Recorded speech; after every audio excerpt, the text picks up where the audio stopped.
అలసిన వానికి ఊరడించు మాటలు.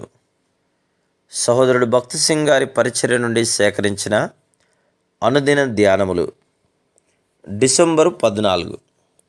ఇదిగో, శత్రువు బలమంతటి మీదను మీకు అధికారం అనుగ్రహించి ఉన్నాను. లూకా సువార్త 10:19. శత్రువుతో పోరాటకు బలమైన విశ్వాసము గొప్ప ఆత్మీయ ఆయుధముగా నుండును. ప్రార్థన చేయుటకు మనకు బలమైన విశ్వాసం అవసరం. ప్రాముఖ్యముగా సాతాను పేతురును శోధించినట్లు తరచుగా మన విశ్వాసమును కూడా బలహీనపరచును. ప్రభు ఇలాగూ సెలవిచ్చెను, సీమోను సీమోను, ఇదిగో సాతాను మిమ్మను పట్టి గోధుమల వలె జల్లించుటకు మిమ్మను కోరుకొనెను. కానీ నీ నమ్మిక తప్పిపోకుండానట్లు నేను నీ కొరకు వేడుకొంటిని. నీ మనసు తిరిగిన తర్వాత నీ సహోదరులను స్థిరపరచమని చెప్పాను. లూకా సువార్త 22 31-32 వచనములు. సాతాను యొక్క తంత్రములను యేసుక్రీస్తు ముందుగానే ఎరిగిన వాడై సీమోను విశ్వాసం బలపరచబడినట్లు బలమైన ప్రార్థన ఆయుధమును వాడాను. ప్రార్థన చేయనప్పుడు మనం ఎటువంటి రమ్యమైన పదములు వాడినను బలమైన విశ్వాసం లేని యెడల ఫలితం ఉండదు. మన విశ్వాసమును బలహీనపరచుటకు సాతాను మన జీవితములను గొడ్డుబారినవిగా ఉంచును. గనుక మనం ప్రార్థన చేయనప్పుడు, ప్రభువా, నా విశ్వాసమును బలమైనదిగాను జీవము గలదిగాను ఉంచుమని వేడుకొనవలెను. మార్కు సువార్త 11:22లో చెప్పబడినట్లు దేవుని యందు మనకు విశ్వాసం ఉండవలెను. మార్టిన్లో దేవుని యొక్క విశ్వాసమును కలిగి ఉందుము అని ఉన్నది. అనగా మన యందు నివసించుచున్న యేసుక్రీస్తు ప్రభు మనకు బలమైన విశ్వాసమును అనుగ్రహించునన్నది.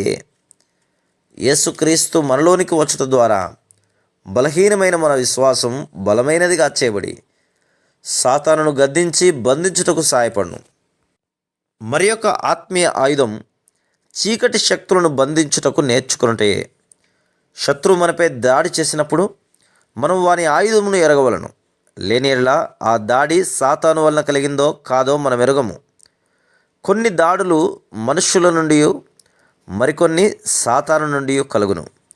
కనుక వాటిని గుర్తించడి గ్రహింపు కలిగి ఉండవలను.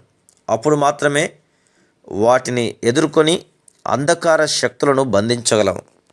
దీని కొరకు విశ్వాసము, ఏకత్వము అవసరం.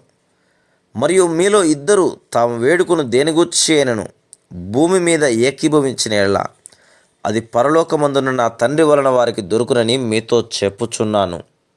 మత్తయి సువార్త 18:19. సంఘముగా అంధకార శక్తులను బంధించు ఇట్టి గొప్ప ఆధిక్యతను కలిగి ఉన్నాం.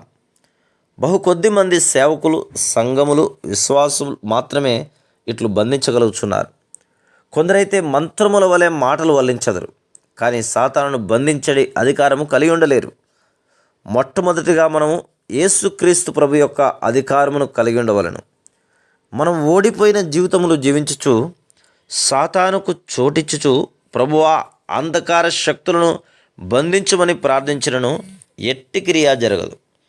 మన జీవితంలో సాతానుకు చోటు ఇవ్వకుండా యెడల మనం బంధించినప్పుడు బంధించబడను.